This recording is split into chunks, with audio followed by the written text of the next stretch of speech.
Hey everyone! If you are into reptiles right now or thinking about getting into them in the future, you know that there are quite a few tools that you need in order to properly take care of the animals. So today I'm going to be sharing with you 10 of the tools that we recommend every snake owner has on hand.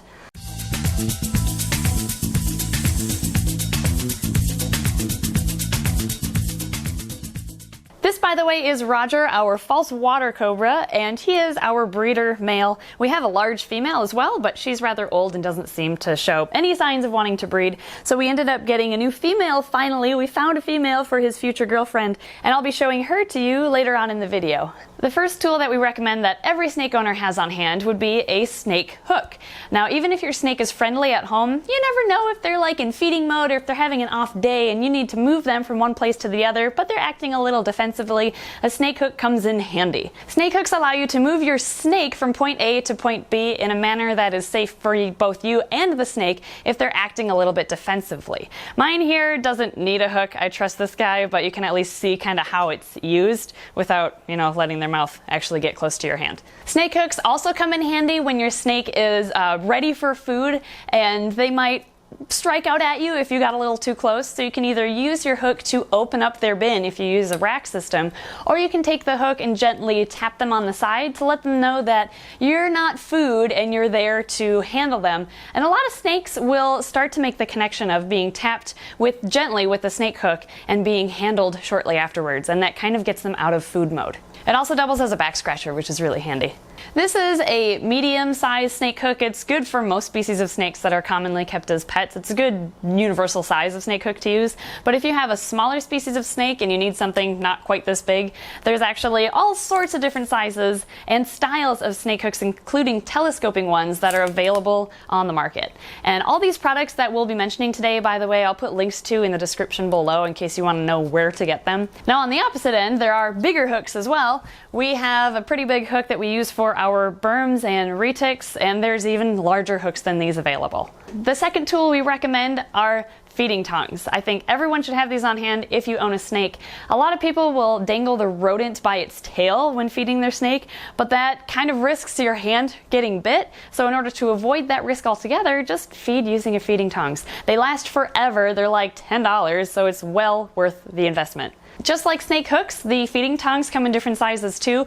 This is the most often used size for most species of snakes, anything from small corn snakes to adult ball pythons. But when you get into bigger snakes like boa constrictors and Burmese pythons, reticulated pythons, things like that, then we recommend a more industrial sized snake feeding tongs, or this is a feeding gripper, I guess you could call it. I don't know, what was it called when you got it?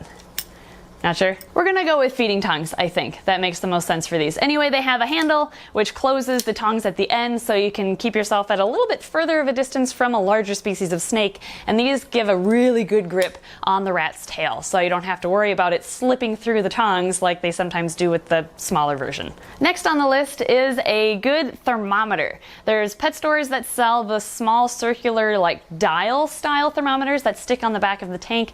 Those are not only not very accurate, but they also measure the temperature of wherever they're stuck to, and you want to read the temperature of where the snake's going to be at, which is on the bedding itself. So unless you want to put your dial thermometer underneath a hide and then pull it out to check the temp occasionally, it's just not worth the effort. So instead, I recommend getting a digital thermometer like a temp gun here. Temp guns are so useful when you own snakes because you can take this with you from one room to the next. The laser shows you where it's reading its temperature at, and there's a nice LED screen to tell you exactly what temperature it's reading, and this will allow you to check the temperature of the warm end, the cool end, on top of the cave, inside of the cave, or you can use it to check bathwater temps. So this really comes in handy, and I highly recommend that every snake owner has a temp gun. They're like $15, but totally worth it. The next product we recommend everyone have is a good cleaning solution. Where there's things that you can use like bleach and vinegar water, and we use those for certain tasks, but our go-to cleaner is chlorhexidine. Chlorhexidine is safe for all pets. This is actually what veterinarians use in their offices and in their lab rooms to disinfect their tables and any tools they use that get in contact with other animals. It's also non-irritating to reptiles, and it's completely safe for them too. This is a very concentrated bottle of of chlorhexidine. So this has to be diluted with water. Now you'll only need about 30 mils per gallon. So if you imagine, that's like 2 tablespoons of this per gallon of water that you dilute it with. So this bottle will last forever. And I usually dilute this and put it in a spray bottle like this. I actually bought this just for the spray bottle portion, and I actually just fill it up with diluted chlorhexidine, and this is my cleaner in my snake room. Number 5 on the list applies to only people who are breeding snakes. This is a 5 mil syringe, and the important thing at the end is this 16 gauge feeding needle. This is actually sold for squirrels, like with rehabilitating wild squirrels, baby squirrels. The feeding needle here is actually hollow, and there's a rounded tip to it, so it's not actually a needle. But basically where you use this is when you're breeding a snake and your female snake gets egg bound, which you run that risk every time you breed a snake, you can fill this syringe up with mineral oil and then insert the feeding needle into the cloaca of the snake and push in a little bit of the mineral oil to help lubricate that area to help her push the eggs out. This isn't to say that it'll happen every time, but it's nice to have this on hand in case it does. And for that matter, number 6 on our list would be mineral oil for the syringe. You can find mineral oil at just about any pharmacy, honestly, and this comes in handy for removing stuck shed. And if you find a snake that gets stuck in like a sticky trap or gets stuck to tape, this will help you remove the snake from that sticky substance safely and efficiently. The 7th thing that I recommend every owner has is kind of an easy one, but it also helps with cleaning. A just simple dustpan and broom, something little that you can use to easily kind of navigate into enclosures and sweep up old bedding instead of taking that whole tank and having to like awkwardly dump it out into a garbage can. This will save you a lot of time, and it's a lot easier than using like a larger dustpan and broom or just the dump out method. So this, you will thank yourself later for having on hand. For the last 3 items, I'll have out our new false water cobra. This is our new girl. She is little. We kind of gave up trying to find an adult female for our male, so we're just gonna raise up a little baby, and she's just so stinking cute. I love her. Can't wait to watch her grow. Anyway, these last 3 items are kind of in the medical field of owning reptiles. The first of which is, what do you do for your reptile's health if your electricity goes out? Well, reptiles, being cold-blooded, need a source of external heat. So if their electronic heat source goes out, it's nice to have backups on hand like heat pads. You can use hand warmers, but these sometimes get a little too warm for the reptiles, so you can take these since they're easier to find than the ones that are actually built or made for reptiles. Just the regular hand warmers will work as long as you wrap them up in like a towel or a couple layers of paper towels just to make sure they don't get too hot.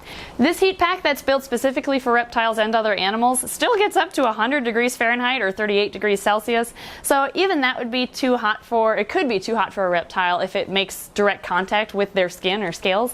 So this I'd recommend just sliding underneath the enclosure in the case of an emergency, and then the heat can radiate through the glass or the plastic. And just to be safe, you can also put a layer of paper towels down right above where this is sitting.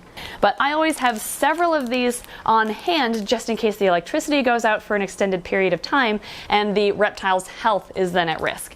And I recommend, they don't take up much space, they're cheap. I recommend everyone has at least a couple of these on hand too.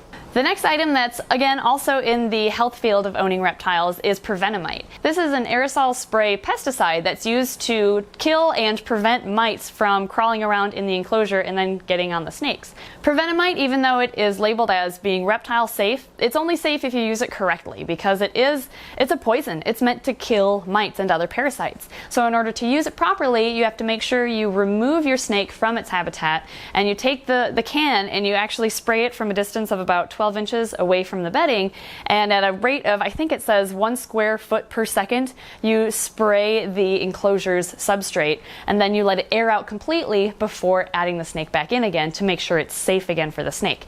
Now, Provent-a-mite, again, is the one that most reptile keepers will use, and it is safe and labeled specifically for reptile use. However, we breeders have found a little bit of a trick to save a little bit of money, since Provent-a-mite for entire large collections adds up quickly.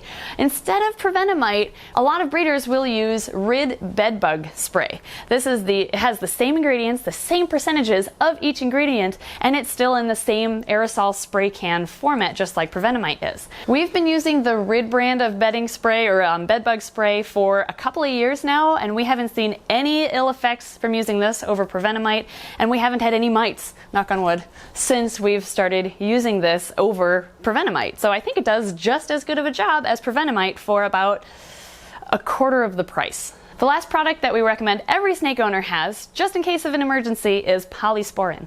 This is a first aid, actually an antibiotic ointment that prevents bacterial infections in small cuts and other small wounds. Now, of course, you still want to bring your reptile to the vet if it gets hurt and you are concerned about its health, but this will help prevent most infections in small wounds on snake's skin and on their scales. So you can take this, it's reptile safe, and just apply a little bit to help prevent that bacterial infection from occurring. This you can also get at just about any pharmacy, but I'll still put a link to it down in the description below in case you want a direct place to buy it from. So there you have it, 10 products or tools that we recommend every snake owner has at the ready for just basic maintenance or for in the case of an emergency. If you have any other recommendations of products you find that every snake owner should keep, put them in the comments below. We'd love to hear your opinions as well. Thanks for watching, and we'll see you next time. There's your future girlfriend. She's a little young for you though. We've got a long ways to wait for her, don't we?